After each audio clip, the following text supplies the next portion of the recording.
अस्सलाम वालेकुम नाज़रीन, दवाखाना हकीम तालिब सैन से हकीम इफ्तिखार तालिब बात कर रहा हूँ। उम्मीद है आप लोग खैरियत से होंगे।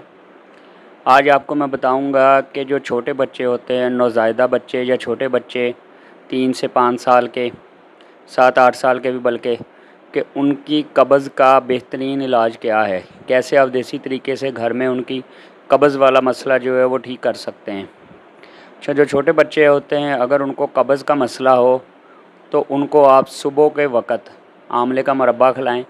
इंशाअल्लाह ताला उनका जो कब्ज़ वाला मसला है ना, ये ठीक हो जाएगा।